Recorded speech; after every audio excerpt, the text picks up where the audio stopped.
Our 5 pillars this week are 5 conversations, 1 unifying thread. The transcendence practice that requires you to show up even when you'd rather not. The thinking that only happens when you do the work yourself. The muscle that only stays if you keep using it. The conversation you keep deferring that needs to happen at the table with the people you love. The making that can only happen when you're in the room, in time with other people. None of these are complicated. None of them require anything extraordinary. They all require the same thing, showing up again and again. On the inconvenient weeks, on the tired weeks, on the weeks where you're full of energy, on the weeks where it'd be easier to automate, avoid, skip, or defer. The version of yourself you want to be, more grounded, sharper, physically capable, honest with the people you love, still making things, that version isn't built in dramatic moments. It's built in the ordinary act of showing up when it would have been easy just to say no. So here's where I'll leave you this week. It's Monday, 5 o'clock Eastern Standard Time. You know what time that is. I mean, it's time for the 5 on the AlignedLife podcast. If you're watching this on YouTube, you might notice a little difference. I'm putting the camera on the side. I've realized that as I read through the script, and yes, I'm scripting these episodes so I stay on point. I don't wander too far off of the point of the conversation and make these 2-hour-long episodes. And remember, the long-term goal is to have somebody to go back and forth with on these topics as time goes on. And what I realized is I was struggling to go through the script and try to make eye contact, and I just didn't really like the delivery of the podcast on YouTube. And more people are listening to the podcast than they are watching.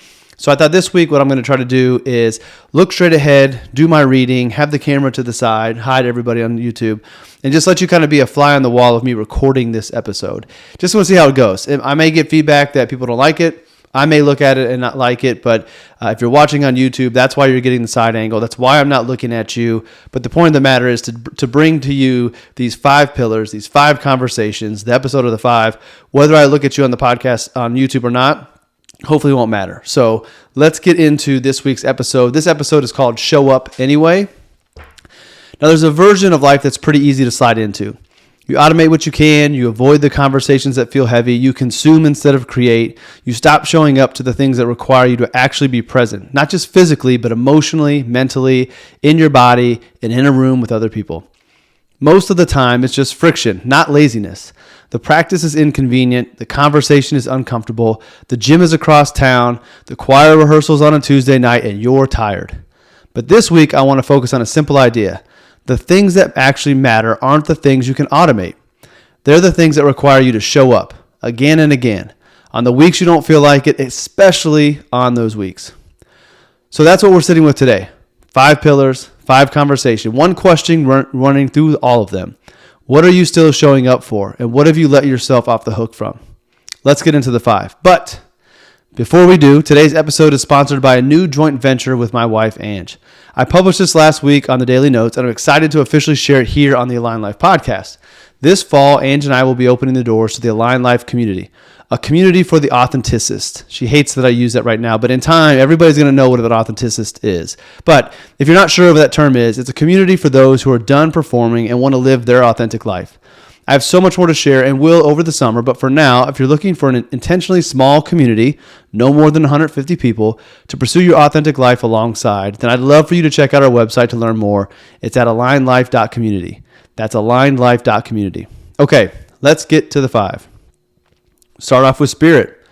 The structure you might need might not be what you think it is. Let me say that again. The structure you need might not be what you think it is. There we go. That's better. Many of us have a complicated relationship with organized religion.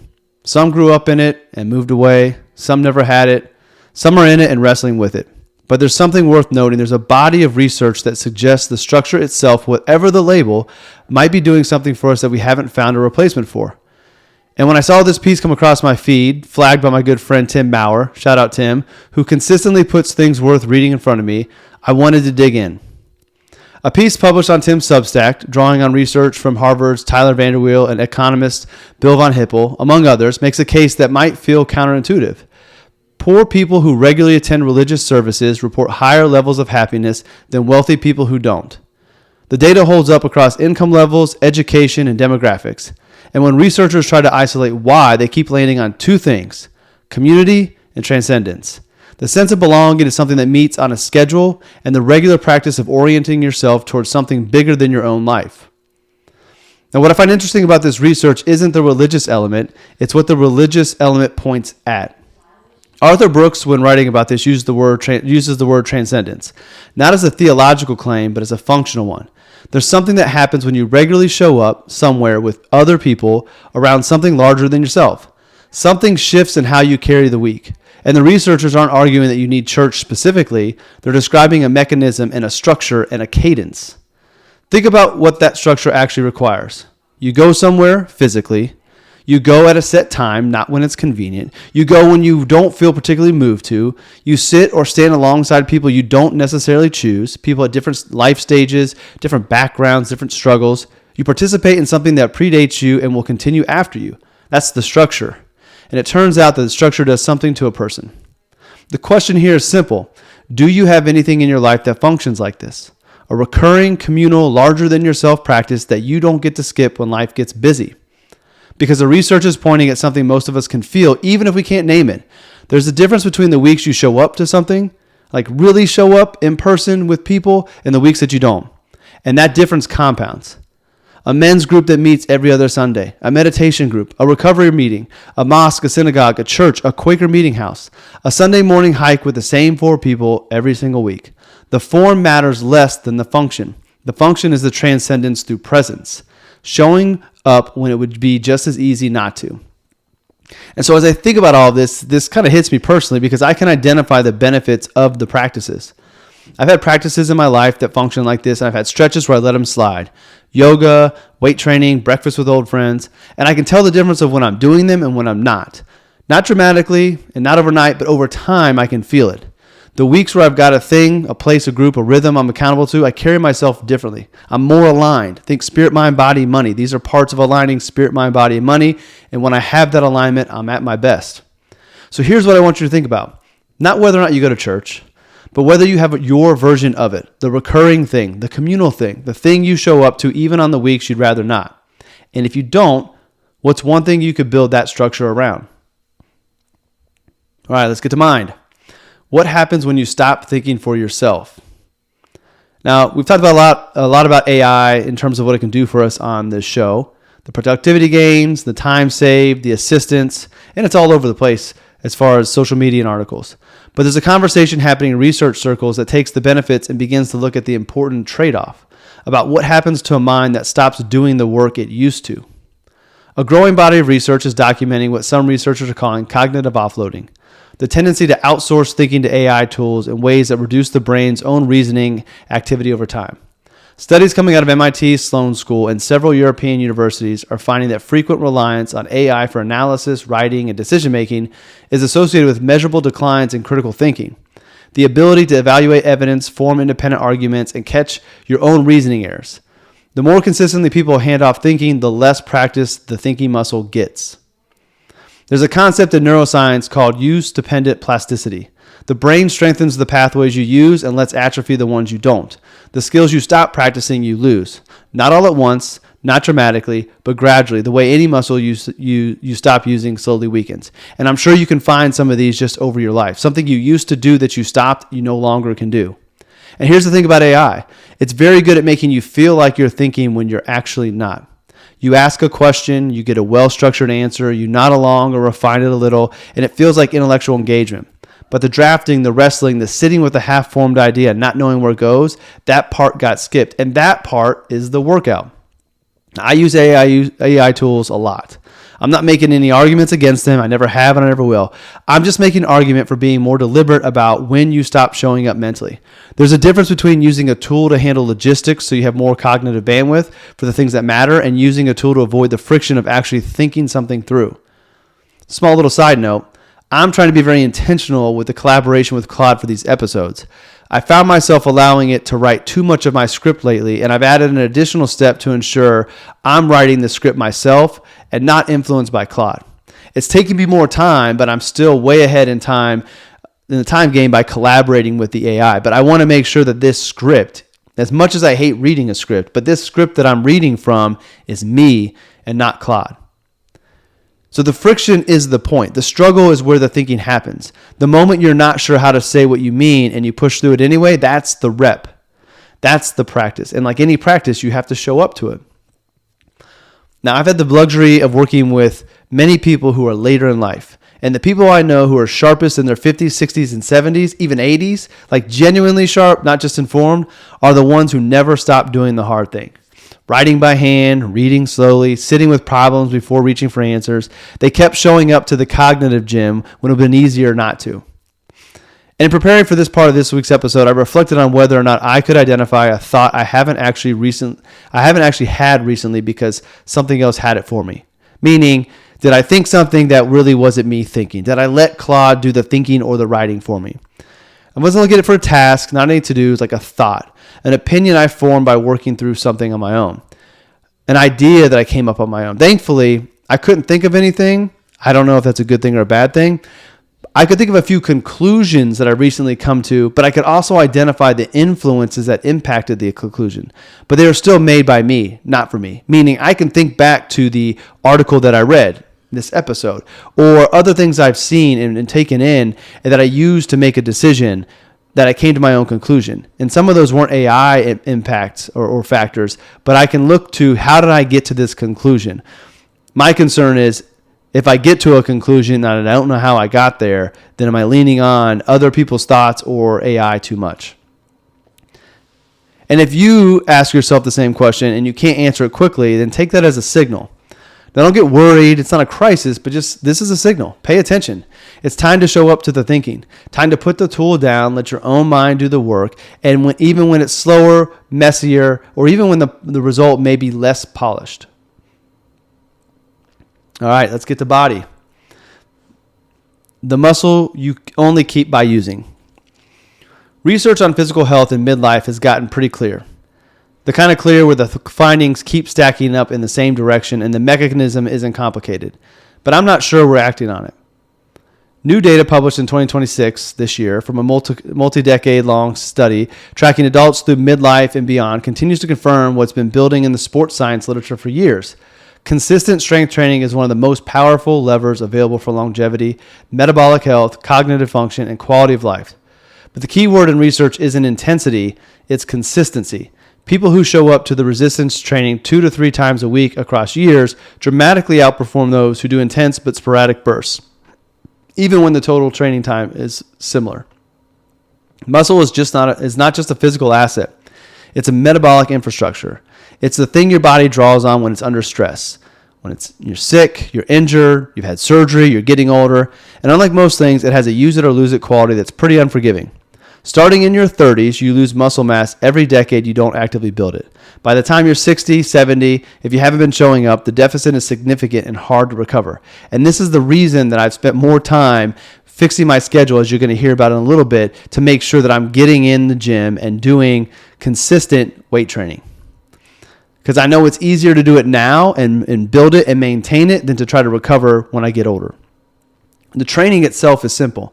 The science is not complicated. Lift heavy enough to challenge the muscle. Rest and recover. Come back and do it again.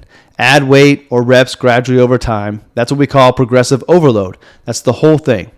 What makes it hard isn't the knowledge, it's the showing up. Twice a week or 3 times a week forever. Not when you're motivated, not when you've got energy, not when the stars align. 3 times a week. I'm dropping the 2. 3 times a week. In the years you're busy, in the months something else would be easier to prioritize, in the seasons of life when you're stressed, and the last thing you feel like doing is picking up something heavy. 3 times a week or more. The research on consistency isn't an argument about willpower, it's a structural observation. The people who maintain physical capacity into their 70s and 80s aren't the people who are most disciplined. They're the people who found a way to make the practice unavoidable. They built it into the structure of their week. They made missing it more uncomfortable than doing it. The parallel to spirit pillar isn't accidental. What works there works here. You build a recurring, non-negotiable practice and you show up even when you'd rather not. The body responds to that over time. It always does. I know what it feels like to be consistent with training, and I know what it feels like to fall off. I'm not proud of the times that I've fallen off.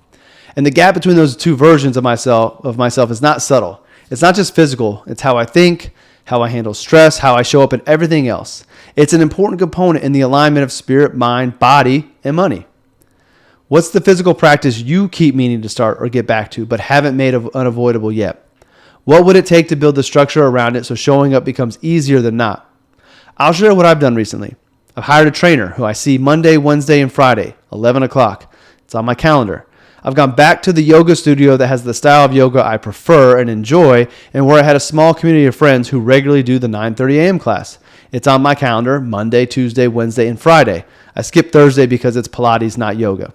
I've shifted work hours to earlier in the morning to do administrative work and things that don't require to be in front of a client, to allow myself the time to work out in the late morning and then pick back up with the work once I'm done. I see my clients in the afternoon after I've worked out. I've created a routine. I've re-engaged with community, and I finally set some goals that are not achievable without adhering to the routine. That's just what I did, and hopefully that gives you some inspiration of how you might be able to structure your day to make it unavoidable and also make it so it's enjoyable at the same time. All right, let's get to money. The conversation you've been putting off. Money conversations inside family are some of the most avoided conversations that exist. And I know they're tangled with mortality, fairness, control, old wounds, and the unspoken fear of saying the quiet thing out loud. But there's a cost to the silence, and the research on this is pretty sobering. Studies from the Catalyst Advisory Group and Fidelity Investments find that 47% of Americans are uncomfortable discussing inheritance and money with their families, and only 14% have had detailed conversation about wealth transfer plans. Even an estimated $84 trillion in assets is projected to move between generations over the coming decades. This discomfort isn't about not having opinions, it's about not having the conversations. After more than 20 years in the profession of advising people on their money, here's something I feel qualified to point out. Money silence in families is almost never really about the money. It's a proxy for something else. Fear of conflict, guilt about having more or less than a sibling, reluctance to acknowledge that someone is aging and eventually won't be here, the conviction that talking about it will somehow make it worse or will expose something about the family that feels better left alone. But the silence doesn't protect anyone. It just defers the difficulty and usually magnifies it. The families who navigate the wealth transfer well, who come out of with relationships intact and intentions honored, almost universally have had the conversations early. Not perfectly, not without discomfort, but they showed up at the table and said the things that needed to be said while there was still time to say them. This isn't about estate planning tactics. It's about the act of showing up for a hard conversation with the people you love. That's the thing being avoided. All of the tactical stuff, all of the technical stuff, that's easy once the conversations are had. Because money, at the end of the day, is just a stand-in for the deeper questions families don't know how to ask each other. What do you want your life to look like? What matters to you? What do you want to leave behind? Not just in assets, but in values. What's fair? What do you need from me, and what do I need from you? Those conversations require presence. They require showing up and staying in the room when it gets uncomfortable. They can't be delegated. They can't be automated. They can't be scheduled for later indefinitely. This is where I work. I work in these conversations. I've repositioned my business to go further into these types of questions. And I see this often. The families that are most prepared aren't the ones with the most sophisticated structures. They're the ones who have talked, who sat down more than once and had the conversations most people avoid. So here's something to think about. What money conversations have you been putting off? Not the investment question, not the account question, not the relational money question, the one that involves another person, some history, and a fair amount of discomfort. What would it cost the people you love for you to keep not having it? All right. Next week, I'll be here with some headlines to go over. I have a few lined up, but I want to get a couple more to make it worth the time. So we will do a headline discussion about the economy and the market next week on the 5. Let's end up with creativity. What you can only make together in the room. Most of what is associated with the creative practice is solitary. Writing, painting, making things in a studio or at a desk, podcasting. And there's nothing wrong with that. But there's a form of creativity that can only happen with other people in real time in the same space. And the research on what it does to us is genuinely interesting. A growing body of research, now extensive enough that the UK Mental Health Services have begun piloting singing on prescription programs, finds that participation in community choirs and group singing consistently improves mental health, reduces loneliness, and increases a sense of belonging and purpose. Studies spanning Germany, Australia, Canada, and the UK find that these effects hold across age groups, demographics, and prior musical experience. The mechanism isn't primarily about the music, it's about synchrony, doing something with your whole body in time with other people in the same room. There's something about singing in a group that you can't fake. Your voice either blends or it doesn't. You either come in on beat or you don't. The whole thing depends on everyone being present, not checking out, not going through the motions, not half-assing it while something else has their attention. You actually have to be there. And that quality, the requirement of full presence, turns out to be the thing that makes it work. The research keeps finding that mental health and well-being benefits of group singing are tied to exactly this, the felt experience of doing something together in real time that requires you to show up completely. Not to an outcome, not to a product, to the making itself in the company of other people. And so you can see this thread that's been running through this whole episode, showing up to the practice, the conversation, the gym, the community. And here it lands in the most embodied form. When you sing with other people, there's no version of it that isn't present.